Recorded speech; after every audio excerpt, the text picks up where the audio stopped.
വാർത്തകൾ തുടരുന്നു. ഇനി എന്റെ നാട് എന്റെ വാർത്ത. ആറ്റിങ്ങലിൽ വാട്ടർ അതോറിറ്റിയുടെ പ്രവർത്തനം കാര്യക്ഷമമാകാത്തതിനെക്കുറിച്ചും ശുദ്ധജല വിതരണ പദ്ധതികൾ പാതിവഴിയിലാകുന്നതിനെക്കുറിച്ചും ആറ്റിങ്ങൽ നഗരസഭ സ്റ്റാൻഡിംഗ് കമ്മിറ്റി ചെയർമാൻ കൂടിയായ അവനവഞ്ചേരി രാജു.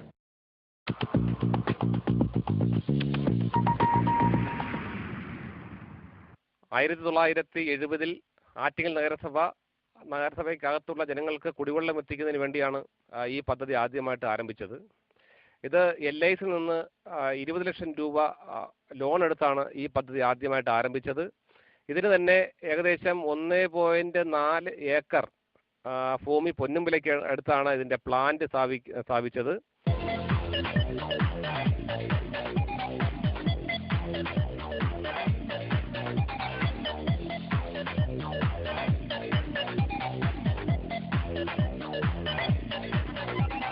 അതിനുശേഷം 1986 നഗരസഭ ഈ പദ്ധതി വാട്ടർ അതോറിറ്റിക്ക് കൈമാറുകയാണ് ഉണ്ടായത്.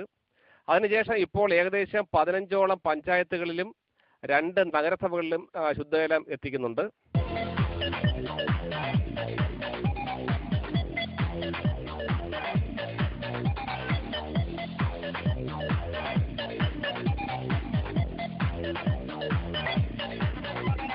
ആറ്റിങ്ങൽ ശുദ്ധജല വിതരണ പദ്ധതിയിൽ നേരത്തെ ഒരു ഡിവിഷൻ മാത്രമാണ് ഉണ്ടായിരുന്നത്. എന്നാൽ അതിനെ 2ആക്കി മെയിൻ്റനൻസ് ഡിവിഷൻ എന്നും പ്രോജക്റ്റ് ഡിവിഷൻ എന്നും 2ആക്കിയിട്ടുണ്ട്. ഡിവിഷൻ 2ആക്കിയപ്പോൾ പ്രോജക്റ്റ് ഡിവിഷനിൽ മാത്രമാണ് കോടിക്കണക്കിന് രൂപയുള്ളത്. മെയിൻ്റനൻസ് ഡിവിഷനിൽ പൈസ ഒന്നും തന്നെ വരുന്നില്ല. അത് കാരണം തന്നെ ആയിരക്കണക്കിന് കോടി രൂപ ചിലവാക്കിയ പദ്ധതികൾ അവതാളത്തിലാണ്.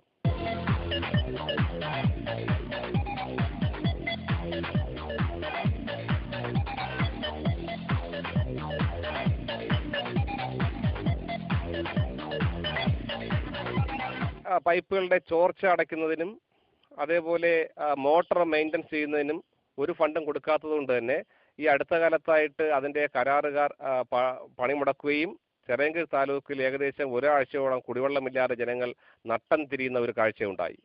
താലൂക്കിലെ കുടിവെള്ള വിതരണത്തെക്കുറിച്ച് താങ്കളുടെ അഭിപ്രായം എന്താണ്? അതിനെക്കുറിച്ച് പറയുകയാണെങ്കിൽ 1000 പരാതികളാണ് നമുക്ക് പറയാനുള്ളത്.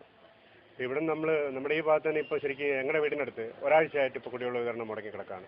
അതിപ്പോഴും നല്ല ഇതിന് മുന്നേയും ഇങ്ങനെ തന്നെയാണ്. ഒരുപാട് പ്രാവശ്യം വിളിച്ചു കഴിഞ്ഞാൽ അവിടെ ഓഫീസിൽ വിളിച്ചു കഴിഞ്ഞാൽ ഒന്നുകിൽ മോട്ടോർ കേടാണെന്ന് പറയും, അല്ലെന്നുണ്ടെങ്കിൽ അവിടെ കരാറുകാർ പണി മുടക്കുകയെന്ന് പറയും. അതുകൊണ്ട് എന്തെങ്കിലുമൊക്കെ ഒരു മുടന്ന ന്യായങ്ങളാണ് ഇവർ പറയുന്നത്. അപ്പോൾ ഞങ്ങളുടെ ഈ ഭാഗത്തൊക്കെ ആണെങ്കിൽ നമുക്ക് കിണറൊക്കെ ഉണ്ട്, അതുകൊണ്ട് ബുദ്ധിമുട്ടില്ല. മറിച്ച് ഈ തീരദേശങ്ങൾ, അതായത് നമ്മുടെ അഞ്ചുതെങ്ങ് പോലുള്ള ഭാഗങ്ങളൊക്കെ വരികയാണെന്നുണ്ടെങ്കിൽ അവിടെയൊക്കെ ഇത് വളരെ കഷ്ടമാണ്. ഇതിനെക്കുറിച്ച് പറയുകയാണെങ്കിൽ അവിടെയുള്ള ആൾക്കാർ ഒത്തിരി ബുദ്ധിമുട്ടും, വെള്ളത്തിലൊക്കെ കയറി പോയിട്ടൊക്കെയാണ് അവർ കൊണ്ടുവരുന്നത്. പക്ഷേ ഇതിനൊരു ശാശ്വത പരിഹാരം കാണണമെന്ന് വെച്ചാൽ അതിന് സമരമോ അങ്ങനെ എന്തെങ്കിലും വരണമെന്നാണ് നമുക്ക് തോന്നുന്നത്. വാട്ടർ അതോറിറ്റിയെ മാത്രം ആശ്രയിച്ച് കഴിയുന്ന ഒരു മേഖലയാണ് അഞ്ചുതെങ്ങ് മേഖല. പ്രത്യേകിച്ച് അവിടെ തീരദേശ മേഖലയാണ്.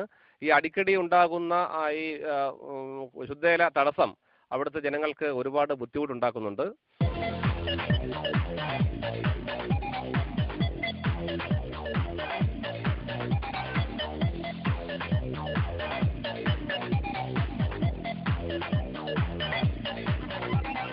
ഈ കുടിവെള്ള വിതരണ തടസ്സത്തിന് പ്രധാനമായിട്ടുള്ള ഒരു കാര്യം കരാറുകാരുടെ അടിക്കടിയുള്ള ഈ പണിമുടക്കാണ്. അതിന് പ്രധാനപ്പെട്ട ഒരു കാരണം അവർക്ക് ഫണ്ട് അനുവദിക്കാത്തത് കൊണ്ടാണ്.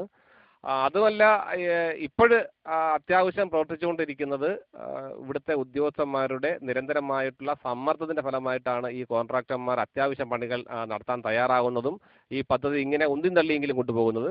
ആറ്റിങ്ങൽ മേഖലയിൽ സ്ഥിരമായിട്ട് കുടിവെള്ളം മുടങ്ങുന്നുണ്ട്. അതിനെക്കുറിച്ച് താങ്കളുടെ അഭിപ്രായം എന്താണ്? ആറ്റിങ്ങൽ സ്ഥിരമായി ഇവിടെ വെള്ളം മുടങ്ങലാണ് പതിവ്. ഒന്നുകിൽ പൈപ്പ് പൊട്ടും, ഇല്ലെങ്കിൽ ജീവനക്കാർ സമരത്തിൽ, അല്ലെങ്കിൽ തൊഴിലാളികൾ സമരത്തിൽ. ഇവിടെ ദിവസവും കുടിവെള്ളം ഇല്ല. ആഴ്ചയിൽ 3 ദിവസം കുടിവെള്ളം ഇല്ല എന്നുള്ളതാണ് ഇപ്പോൾ നമുക്കറിയുന്നത്. രാവിലെ പൈപ്പ് തുറക്കപ്പോഴായിരിക്കും വെള്ളമില്ല എന്നറിയുന്നത്. ഒന്നും ചെയ്യാൻ വയ്യ. 77 കമ്മീഷൻ ചെയ്ത പദ്ധതിയുടെ പൈപ്പാണ് ഇപ്പോഴും കിടക്കുന്നത്. പൈപ്പ് എല്ലാം പൊട്ടുന്നു നന്നാക്കാൻ ആളില്ല. അതാണ് ഇപ്പോഴത്തെ അവസ്ഥ. ഇല വന്ന് മുള്ളിൽ വീണാലും മുള്ളു വന്ന് ഇല വീണാലും ഇലയ്ക്കാണ് കേട് എന്ന് പറയുന്ന പോലെ കരാറുകാർക്ക് പൈസ അനുവദിച്ചില്ലെങ്കിലും ഗവൺമെന്റ് പൈസ കൊടുത്തില്ലെങ്കിലും ജനങ്ങളാണ് ഇതിൽ ബുദ്ധിമുട്ട് അനുഭവിക്കുന്നത്. ഇതിനെതിരെ ശാശ്വതമായ ഒരു പരിഹാരം ഉണ്ടാവണം.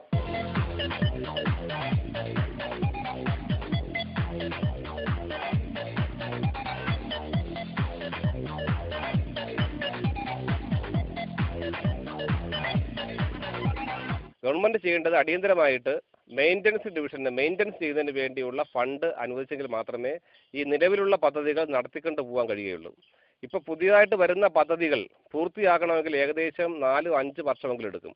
ഈ കാലയളവിനുള്ളിൽ മെയിൻ്റനൻസ് ഡിവിഷൻ പൈസ കൊടുത്തില്ലെങ്കിൽ നിലവിലുള്ള ഈ പദ്ധതികൾ നിന്നു പോകാനുള്ള സാധ്യതയുണ്ട്.